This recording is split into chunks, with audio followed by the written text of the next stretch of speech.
So my name is John Crilly. I'm the son of a construction worker, married to a farmer's daughter, and grew up Irish Catholic, and was captain of the altar boys, learned my Latin, 12 years of parochial school, and I learned that Jesus was the Savior of the world, but it just didn't really mean much to me.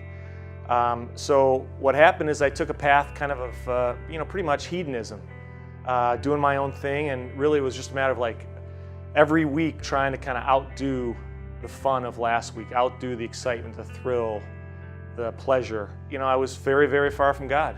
I had this cousin, Andy, who was always sort of present in the background of my life. He wouldn't be judging me. He wouldn't be, telling me what I should or shouldn't do. He would just be loving me. He'd just be a friend to me.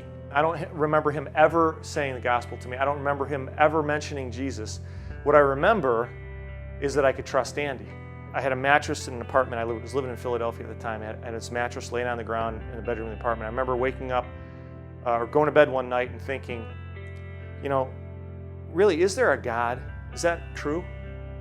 And if it is, then who is this Jesus guy? And so I would say these things kind of to the ceiling, not really expecting that there was any, kind of ultimate out there that was answering. And I'm thinking, well, who can I possibly talk to about this stuff? And the thought came, Andy. I could trust Andy.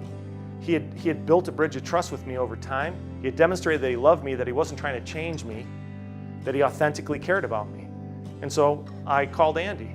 He and I had the opportunity to dialogue about this stuff and wrestle with some questions, even though I didn't have words for it. At the time, Andy was kind of discipling me to Christ. And he was doing that just life on life. He was doing that because he was loving me intentionally. He was doing that in a very relaxed way. I mean, there was no pressure. He wasn't pressuring me to change. And I think because of that, it made him very approachable to me and trustworthy. That I didn't walk away feeling like, boy, Andy, Andy must think I'm a moron. In fact, I walked away thinking, Andy loves me.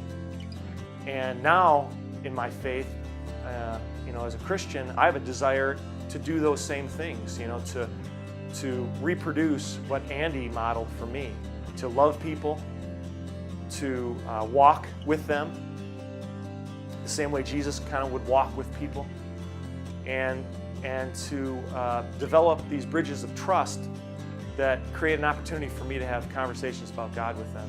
Because if I didn't have an Andy in my life at that time, there's a good chance I wouldn't have had the opportunity to resolve any of these, questions and doubts and concerns in my mind.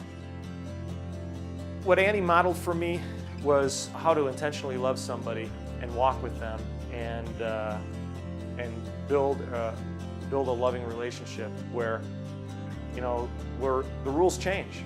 When you have a loving relationship and you have trust with people, the rules change. You can have honest conversations with people. You can have open conversations about anything, and it doesn't end in argument or discord, but it actually ends in greater understanding for each other.